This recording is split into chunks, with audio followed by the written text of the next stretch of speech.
Opera has a reputation for being full of big egos and drama and temper tantrums. So is that just a stereotype, or is it true? Well, there is a truth to it, at least enough to inspire a UK-based collective of opera makers which formed during the pandemic to establish a kindness and dignity team in order to draw up a kindness document and pledge in hopes of making rehearsals kinder. So how can a pledge make people kinder? How do rehearsals devolve into unkindness in the first place? How does the way the international opera industry is structured contribute to a culture of unkindness? And to what extent should we all be responsible for developing a thick skin in response to unkindness? Well, I got to discuss all of these questions and more with the kindness and dignity team of iOpera. I'll let the team members introduce themselves. Hello, I'm Olivia Fuchs, and I'm a freelance opera director and theatre maker. And I work in the UK and also internationally. I started working with iOpera during COVID pandemic, when everybody had time to rethink how we want to work in opera. My name is Matthew Monaghan, and I am a director working in both opera and theatre, and I am based in London. I became involved in iOpera to be part of a community of freelancers supporting each other and reimagining what the opera industry might be like. I'm Jim Osman, an early career opera and theatre director. Soon I begin a master's in opera directing at a conservatoire in the UK, and I'm based in London. I decided to get involved in iOpera because there are a lot of changes that are happening in the world and in the entertainment industry, and I want to be part of the conversation of facilitating and encouraging these changes in the opera industry as well.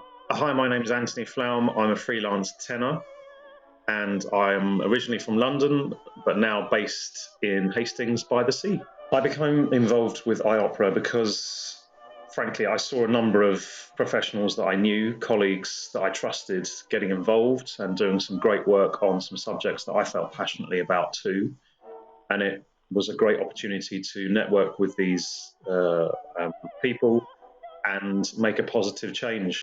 Hello, my name is Rachel, and I work as a movement director, and I'm based in Germany and the UK. I wanted to work on the Kindness and Dignity Action Group because I felt like kindness and dignity is something that's really important in the workplace, and I've really benefited from working in rooms that have kindness at the heart of what they're doing. So with no further ado, here is my conversation with the kindness and dignity team of iOpera about kindness in rehearsals.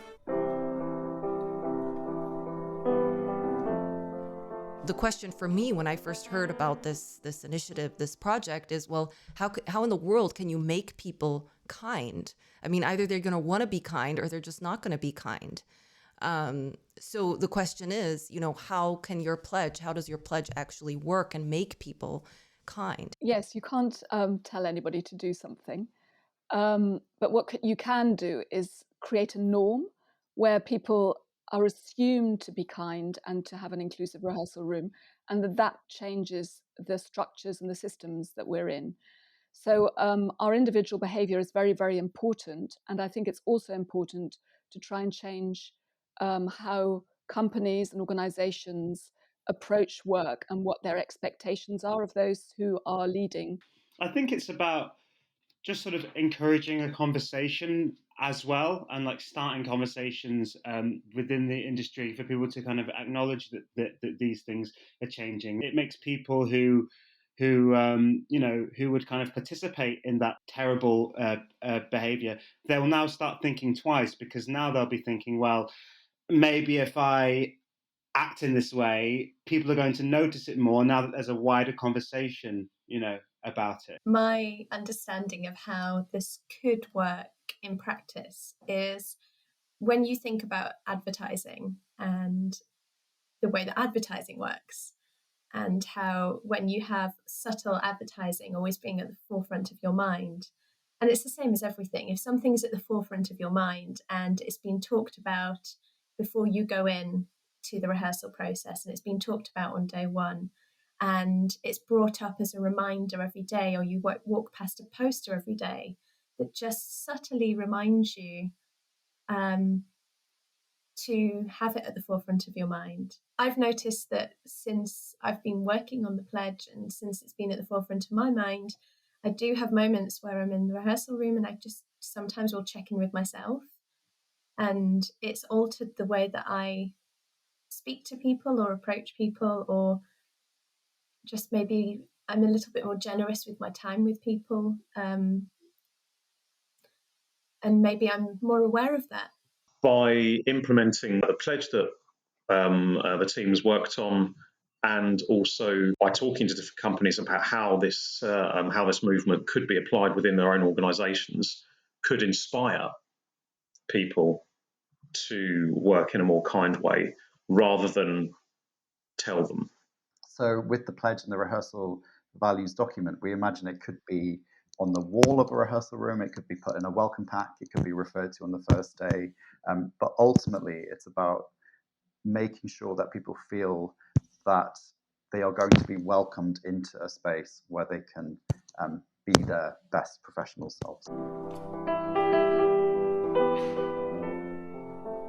An example of a kind rehearsal room was very much commented on when I was working with Sian Edwards on Jolanta for Opera Holland Park. And quite an unusual occurrence that there's a female conductor and female director. We had a lot of women in the room.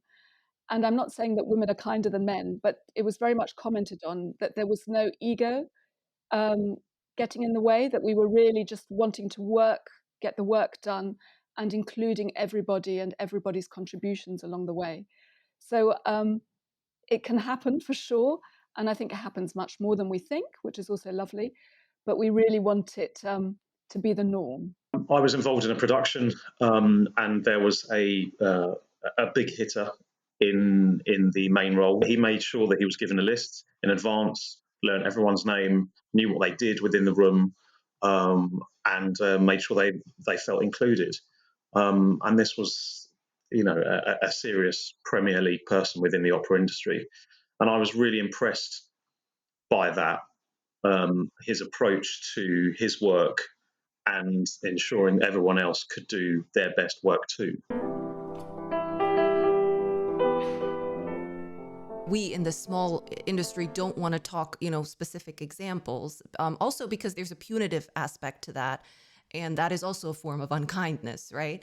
So it would be nice to maybe just talk about how does a rehearsal devolve into unkindness? What is the mechanism by which this happens? When I started working in the opera industry, it was quite some time ago now. And at that point, there was very much the role of the auteur director came into fashion. And also, it was still very much a hangover of sort of mid-century behavior, I would say, patriarchal often, and often very authoritarian and autocratic. So basically, the director and the conductor had a huge amount of power in the space, and sometimes, and relatively often, we would now consider that power to be abused. So people would scream and shout, they would scapegoat, shame people, and often sort of divide and rule as well.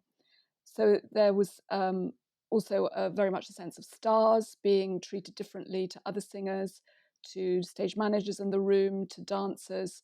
So quite a lot of sort of hierarchy.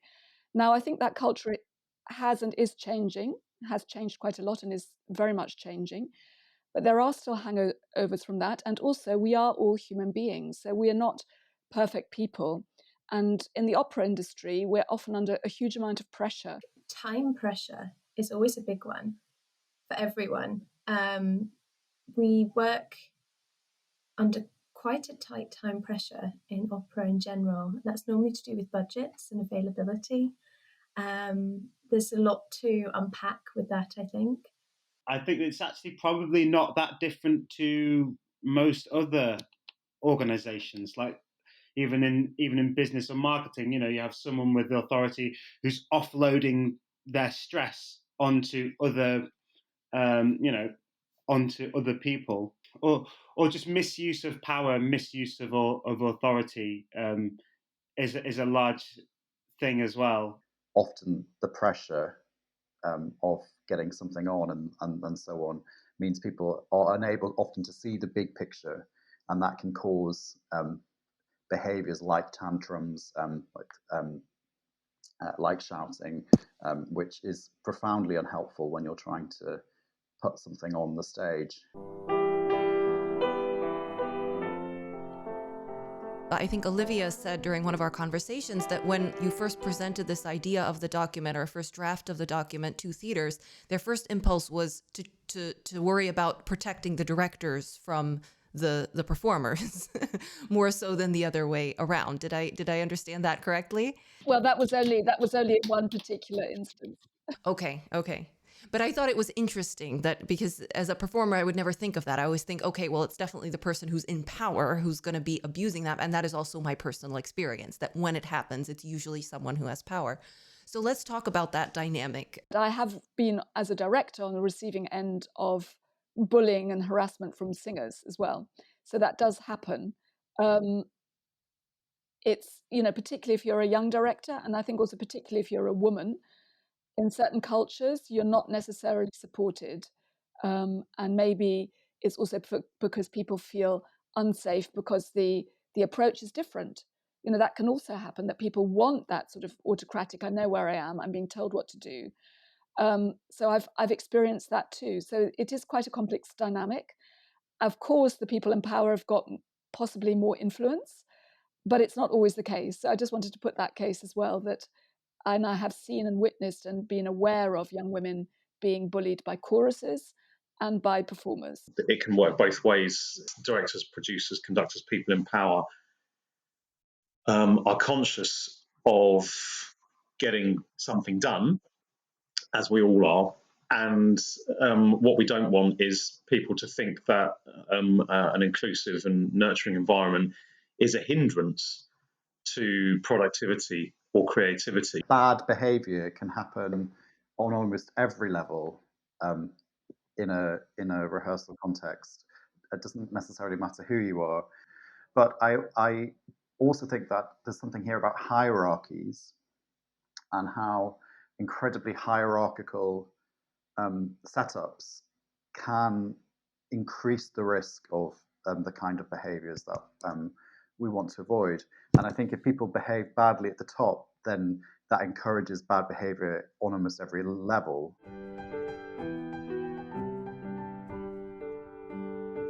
I think that we're kind of leaving the age of the individual, I would say. That we're kind of coming from this time where we had these great individuals and these great thinkers who kind of were these innovators, and who, we all kind of study this approach because it completely changed everything, and Stanislavski did this. I think that, now when we're sort of in the age of collaboration, and there's obviously kind of societal, technological reasons for that. But I think I think that, this talks on kindness. They're part and parcel of how we can work collaboratively as this sort of new approach of doing things. If I, as a director, think that I've got this amazing vision and everybody else has got a part to play in that vision, then they are my pawns in a way, or they are my, parts of my engine. And personally, I look at creation in a very different way. I will have a vision about something, but then I want everybody to contribute. And it's a much more organic, evolving kind of creativity. So I think this mechanistic way of looking at things can also contribute to unkindness, because if somebody doesn't fit into my idea of what it should be, then I might behave badly. Hierarchies are important because they make people feel like they have a role and they understand the system. But I think if you can change what that looks like for people and change and shift so that you move from something very vertical to something perhaps a bit more horizontal or diagonal even, that is a way of reimagining the rehearsal space and how people can be in it. I kind of compare an ensemble or a cast to, I sort of see it as a pack of a tower of cards. That you might have, some that are two of clubs, and some might be, kings and queens. In a sense, there's kind of bigger and smaller roles, etc. But if you remove any one of the cards, the whole thing's the whole thing collapses. When you have a creative team or a cast where everyone feels that they're instrumental and that they're valued, I think you just create better work, and it's a better experience to watch, as an audience member as well.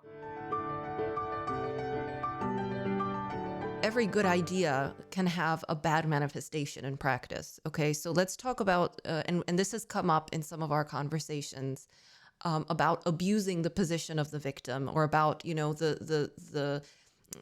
honestly, determining what is a reasonable request for kindness. What is reasonable, and when is it too much? We don't want this document to be a policing force. I think that would be really terrible. That we use it to police people's behavior. It's really it's really intended to be a stimulus for conversation, like we've already said, a stimulus and an inspiration to talk about what is possible and what we collectively want, and also to apply it in different ways to different conditions, because one company may not, may agree on different aspects of things to another one. So it's really just to open up the dialogue and the conversation and the culture, to change the culture, rather than say you are behaving badly and this is what we've got to do. So it is a dilemma, but we are trying to make it very clear that it's meant as a stimulus. That was definitely the line that we were struggling when we were trying to find the wording for the document, because we didn't want to go all the way this way or all the way that way and have people thinking, oh, great, now we're not allowed to do this, or now we're not allowed to say this. And that's not what we're trying to do. We're just offering guidelines for championing a culture that we believe, and through the people we've had contributing on the document as well. It's not just our perspectives on this, but creating or cultivating this culture which enables you to feel that you're able to take these risks, that you're able to put yourself in a position where you can really do your job. That's all it is. It's doing your job to the best of your ability. I feel that what we're saying is something that's very obvious, that a lot of people would just say, well, of course, we do that already. And I suppose it was the realization that that doesn't always happen. We really wanted to create a space as well where conflict isn't seen as necessarily negative, because I think from differences of opinion about something exciting can emerge. So it's about and sort of acknowledging that as quite a mature thing to do, I think, and to go, this rehearsal period will be filled with dynamic conversations, not, and that doesn't necessarily mean those conversations can't be kind and they can't be nurturing. It's worth noting that some companies already have this kind of feeling and approach to their work, and it will work in different companies in different ways. So some companies might want to talk about this on the first day, or have it as part of their contract, or it might filter down into different companies in different ways, and companies might already be talking about this at the moment anyway. But it's not an industry-wide norm, so that's where we're really working towards this industry norm. But I just wanted to note that some companies are doing it, and it's just for us to try and inspire more. Conflict is a natural thing that most likely will happen. Mistakes, are also a natural thing that most likely will happen. So when that conflict can stress people out, or people can get agitated, or when those mistakes can stress people out and agitate people, we have to think, well, if this is a natural part of our creative and professional process, and so then is stress and agitation then somehow built into, is there a way that we can do that without the stress?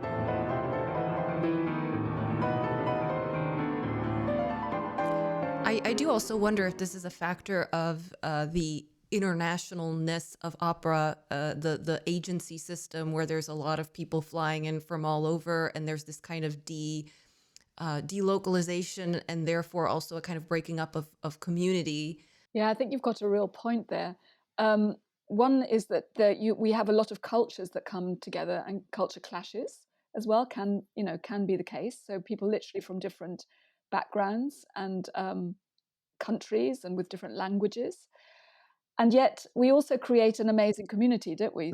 Essentially, at the beginning of a rehearsal process, it's like everybody's starting a new job again. And I think if you can create a structure where people know that they belong and that the culture of the room is going to be really positive, then that will sort of help what can feel like quite a temporary industry and enable people to be placed in that process and at home, even if that home is only 6 weeks or 4 weeks or 2 weeks. I used to work in banking before I was a singer. And when you got into a new team, very much the first few days, the first week, you kind of got the environment, who was who was someone to avoid, who was someone to please, etc., etc. And I think very much from day one, from when everyone meets everyone, that's when a kind and inclusive and nurturing environment can be engendered. So I think it's really critical when you open the doors and welcome everyone in.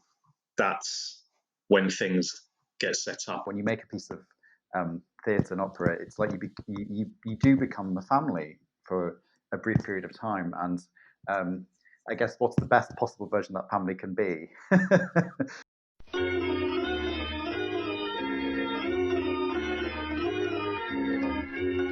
So, as I said, I'm an early career director, so I've had only a few experiences of being in rehearsal rooms, but and most of them have been good. But what I would say is that the ones that are bad, can be really bad, and one incident can have like a big impact on someone's well-being, particularly when when, so without sort of giving any detail, I was in a show where the actual content of the show was to do with trauma, and there was a person who was crying in the rehearsal room, and it was just treated it was treated in a really crass way by the director. Now that incident might have had quite a large impact on that person, So I just think I think it's not so much the quantity in which it happens, but when it does happen, the severity of it, I would say. And also not just in the rehearsal room, but what happens outside of the rehearsal room as well. I mean, I've heard some, really, really worrying things. So I do think obviously everyone's experience is different. So yeah. And we're also all differently sensitive. That's the issue as well, is that there's no objective line that we could, it's very hard to say what is universally acceptable and what is universally unacceptable. I would say differently vulnerable as well. Yeah, which makes it difficult, because then the people who are a little bit more thick-skinned are saying, well, why can't you be thick-skinned like me? Isn't that kind of your responsibility? And I get their point. I mean, I've had to develop a thick skin in the environment that I'm in, because that's the only survival method you have at your disposal most of the time, right? And if you don't take that survival method, well, isn't it on you? Is the kind of, if I'm going to be the skeptic in the room. Yeah, I think part of the problem is that when something negative happens, you remember that much more than a lot of the positives, because I think the human brain is wired to do that. The things that stand out are when there have been examples of really terrible behavior, and you just remember them, and they stay with you. And I think if we can, if we can encourage less of that and more of the good stuff, that's what we want. I get the point about the onus is on people to kind of to I'm paraphrasing what you said. I know this isn't exactly what you said, but to sort of be less sensitive. But I think that but is that conducive to good work and actually being good at the craft? Like if someone is thick-skinned, is that going to make them a better technician or a better performer? Because the kind of trouble there is that we're creating an industry that is suitable for certain people more than others. Like, and I would say that if it's to do with being thick-skinned, that people who have come from higher income backgrounds, perhaps people who have, I would say, had a certain kind of education, have certain sort of privileges, that they're going to do better, you know, in the industry. But I don't think that those privileges and any of those things are kind of conducive to making great work. I actually think that there are people who are non-neurotypical, for example, who will have artistic advantages over people who don't have that experience. So the more inclusive we make the work, then we actually have a richer kind of environment, kind of creative environment, I would argue. I mean, it's about balance, isn't it? I think it's about finding that sweet spot between where there isn't so much sensitivity. Well, because the thing is, I think that actually the high income, having a certain kind of education, having a certain stable family background, it can make you more thick-skinned, but it can also make you less thick-skinned, because actually, every time you experience some kind of if you want to call it trauma or something like that, if you work through it, it actually makes you stronger. And some of the critiques that are coming against some of this sort of the sensitivity training and this kind of thing is that it's actually making people more less strong because they aren't learning the essential skills of dealing with discomfort. That's the flip side of that. That's kind of the other extreme. So I think it must be about finding that balance. What is a reasonable thing that we can want people to put up with? Because then you can also have a culture of extreme fragility. I worry about the term thick skin, because I think if you have a thick skin and you're working in the arts, are you closing yourself down to exploring elements of the human condition that are vulnerable, that are emotional, that are not hard and tough? And I think one thing that I slightly worry about in a culture that is quite hard is that then the work on stage becomes quite hard too, and that you end up with pieces of work that are tough and they're brittle, and they're not necessarily have the sort of depth that they could do, I think, if people felt like they didn't have to have such a thick skin. And I guess part of the work that we're doing in terms of the values is about encouraging people to get sort of in touch with their more sensitive side, because I think that also will enrich the kind of characters that you see on a stage. I mean, to a certain extent, you do have to have a backbone to work in the arts, because it's not an easy industry, and anything we can do to allow people to be in a rehearsal space without bringing the baggage of having to be tough professionally outside of it is good, I think. And then hopefully also encourage the industry to change the way that it operates, so that outside the rehearsal room, people can also be a bit more themselves, I think. We're also might be getting our terms. It's a semantics thing, because thick skin does not mean lack of emotion, right? And in a way, you could also argue that you need a certain level of toughness to open up.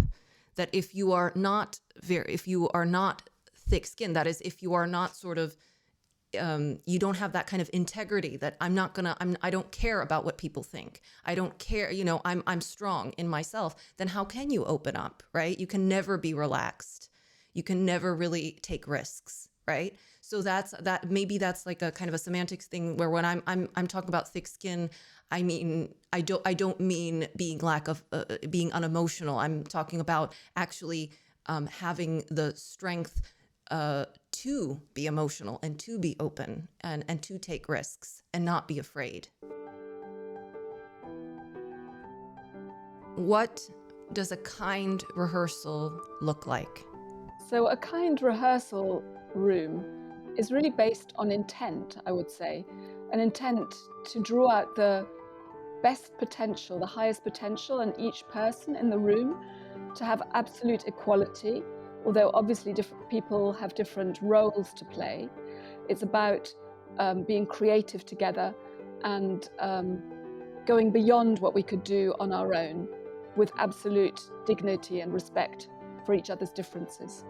I think a kind rehearsal room is a rehearsal room in which people support each other to do their best work, and where people feel like they can be their best professional selves. I think a really important part of that is creating a really inclusive, warm, welcoming rehearsal space in which people are also nourished creatively and feel like they are growing creatively through the process of making a show. And I would say an example of that kind of work is where a rehearsal room is filled with interesting and dynamic conversations in which people feel like they can speak their mind without fear and without judgment. It's where people feel supported, they feel encouraged, and that it's okay to make mistakes. And just in a kind of non-trivial way, just where they don't feel like they're going to get shouted at for getting things wrong. For me, a kind rehearsal room is one where everyone feels empowered and their contribution is equally valid, from a dancer to an actor to the director. A kind rehearsal environment for me is being aware of the culture of the room and the environment of the room that you are in and the people around you. And in movement direction, we often call it reading the room, or noticing the energy, or being aware of what's required in the room and remaining open and responsive and approachable. I think it's about being empathetic. I hope you enjoyed that conversation with the Kindness and Dignity team of iOpera. Now, how the Kindness and Dignity Pledge will be used by theaters and what effects it'll have on rehearsals, that's still to be seen. So if this is a subject that interests you, I recommend that you follow iOpera on Twitter and Instagram. And if you're an opera maker, sign up to participate in some of the conversations that they host. And subscribe to this channel for more conversations like this and other opera-related topics. Here's to being on the Verge.